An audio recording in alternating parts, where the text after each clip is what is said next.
Okay, welcome back again. So, as we discussed in the last class the capacitance of a parallel plate capacitor, and I told you that I will be discussing briefly on the spherical conductors. And so today's objective of the class is we are very quickly we are going to see what is the expression of capacitance for a spherical conductor. Then the next objective is like suppose we are learning about capacitance. Okay, so capacitance prime objective is to store charges. Now, if I am storing charges, that means I am definitely I am creating an electric field in the region between the two plates. So, and if I am creating electric fields, definitely electric field has a capacity to do work. So, the objective of the second point is if capacitance is used to store charge, then what amount of energy it possesses. So, the next objective of the class will be to see the expressions of potential, and I am repeating the word expressions of potential energy stored in a capacitor. So with these two objectives, let's start the class. So our first objective is to see the expression of capacitance of a spherical conductor. Very simple and very quickly we will do this. Now we know the defining definition of capacitance, Q is equal to CV, and we also know that potential at surface of a spherical conductor is given by Q by 4 pi epsilon naught r. I am referring to a spherical conductor like this, and if this has a charge of capital Q and let us say has a radius of r, then this is the potential. Now next is, let us rearrange this term. So Q will be equals to 4 pi epsilon naught r, okay, and then V. Now if I compare this and this is Q, Q, V, V. So this term is equal to C. So C upon comparison comes out to be as 4 pi epsilon naught R. So this is the expression of capacitance of a spherical conductor. Just note this much. So more is the radius, more will be the capacitance. Then moving ahead to our next objective, to find the energy stored in a capacitance. And what is the best way to find the energy? Whenever you have to find the potential energy stored in a capacitor, the best method is do a work. Get the expression of work done and justify that this work done is nothing but stored potential energy, and hence you have derived the formula for potential energy. So similarly, we are going to see situations like same situation over here also. So consider that you have a conductor whom you want to charge. Now your intention is that you want to charge this capacitance from 0 charge to a total charge of Q. Okay. So initially it will be 0 and finally it should have a total charge of Q. Let us say in between, from here to here, in between, let us say at any instant,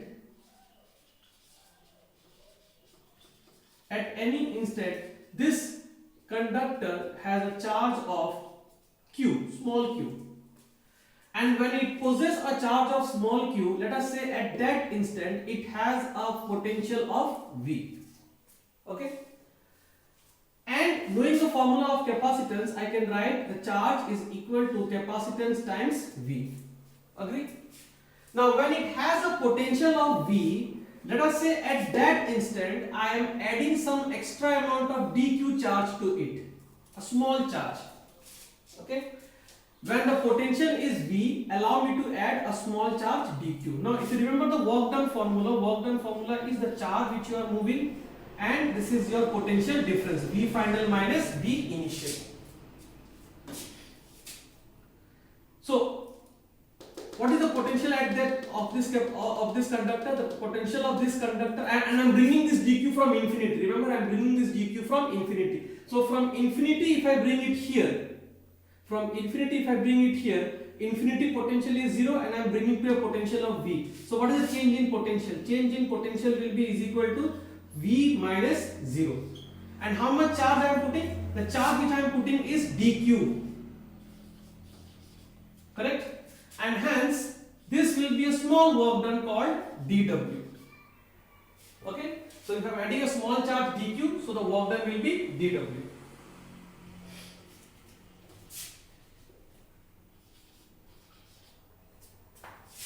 Okay.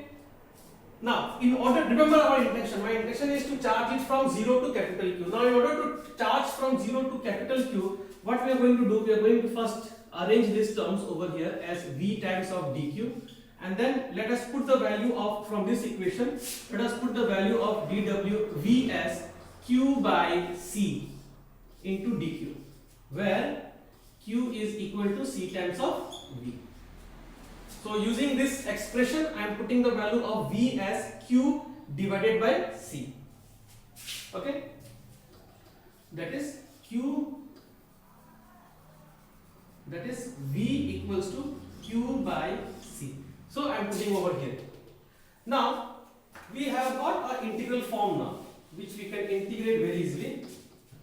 So this is my dw equals to 1 by C Q dq, and let us integrate this.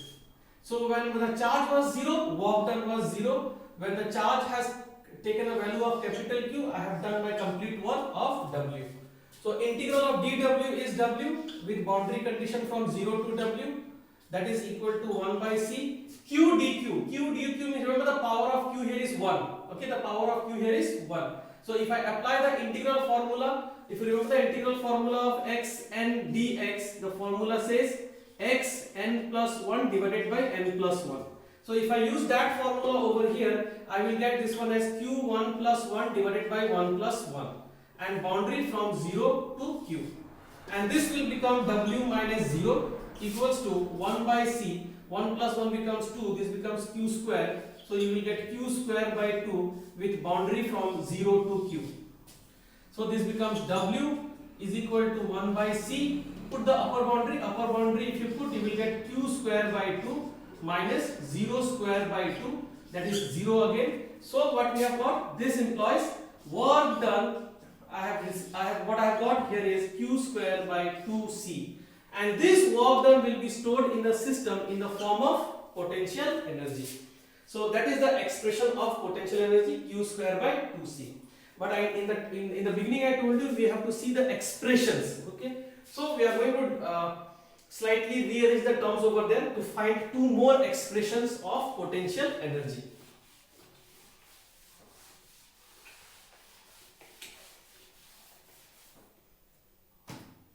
So what we have got? We have got potential energy's first expression. Potential energy first expression is U is equal to Q square by 2C. Remember, this is my equation 1. This is the first expression of potential energy in terms of charge and capacitance. Okay. Now, put Q as C times of V in equation 1.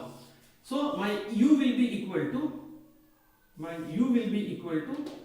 Q value is C times of V the whole square divided by 2C, and that is equal to C square V square by 2C. One of the C gets cancelled out, so I will get the formula half CV square. So I have got my second formula, half CV square. This is my second formula. Name this as equation 2. Then put C from this equation. So Q equals to CV. This implies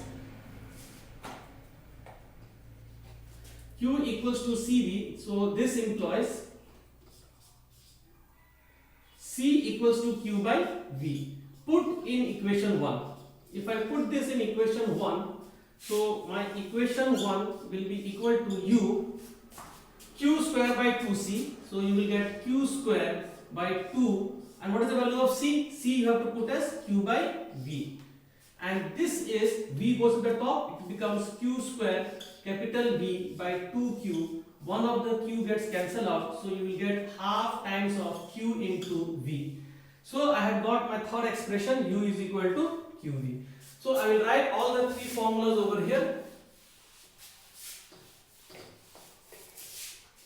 So first formula is U equals to Q square by 2C.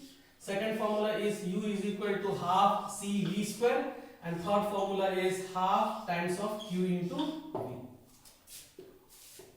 Okay. This formula helps us to understand one very interesting thing. If I take a capacitor and if I take a battery over here, when the charge Q flows through it, so it becomes positively charged. That means this Q has flown in the entire circuit over the potential difference of V, and V is nothing but, if I consider this to be an ideal battery, I can say that this V is nothing but the EMF of the battery. Okay, so I can say that the Q has flown over a potential difference of V. So what is the work done by battery? Work done by battery is equal to the charge which has flown over a potential difference of V. So remember, work done is Q times of V. By whom? By the battery. And how much this, what is this energy? This is the energy stored in the capacitor.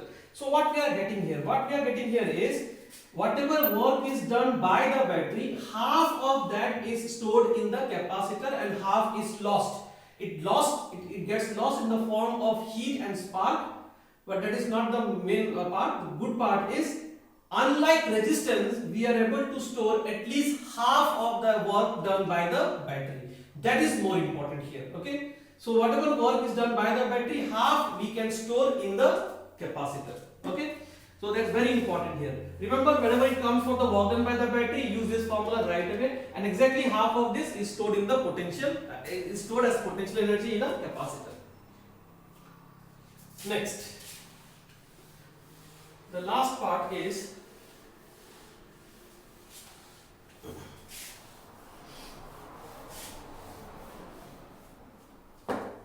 so this whole thing is potential energy of a capacitor.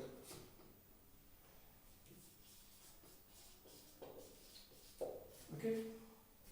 Now we are going to derive one more very short derivation. It is called energy density. Okay. What is energy density? Energy density means energy per unit volume.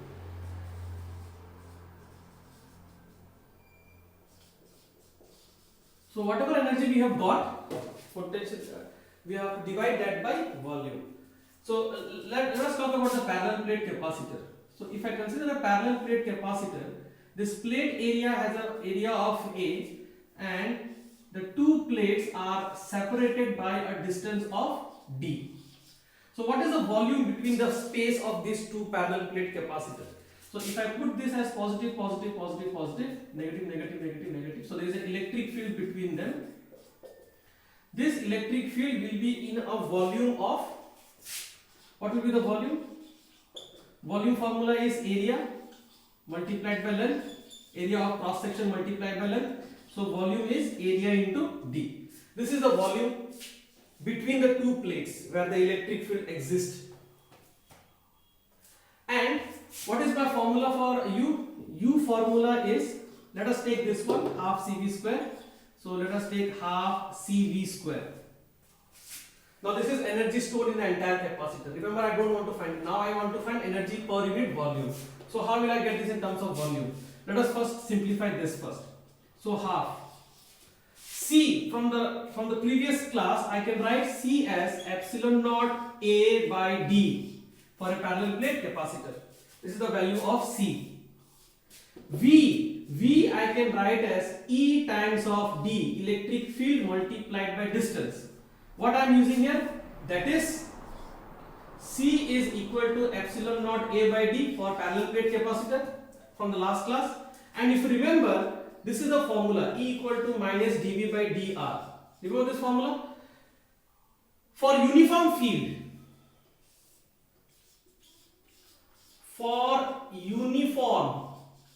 field, if you remember, I can write this as delta V by distance. Now what is delta V? Delta V is the potential difference. So let me write that as V. And what is the distance? Distance is D. So I can write V as E times of D. So I am putting the value of V as E times of D, and it's a square here, so I will put a square over here. Okay. So U equals to half epsilon naught A by D and E square D square. E square D square. Cancel one of the D. So you are left with half epsilon naught A E square multiplied by D. And now in the next step we are going to find density. And what is density? That means we have to divide this potential energy by volume. Okay. So half epsilon naught A E square D divided by volume. Volume is how much? A times of D. So this is A times of D. D goes up, A goes up. So what we have got the formula for energy density, and the energy density formula is small u, which is equal to half epsilon naught E square. So what does it say? It says that wherever you have electric field, you have energy density. So in a capacitance, when we store charge, the charge is built up on both the plates and then they create an electric field. And it is because of this electric field we have this potential energy per unit volume is equal to half epsilon naught E square. Okay, so again, let us again make sure this, that though we have derived this for a parallel plate capacitor, but this formula is valid for any field distribution, and it simply says wherever there is a field there is an energy density of half epsilon naught E square.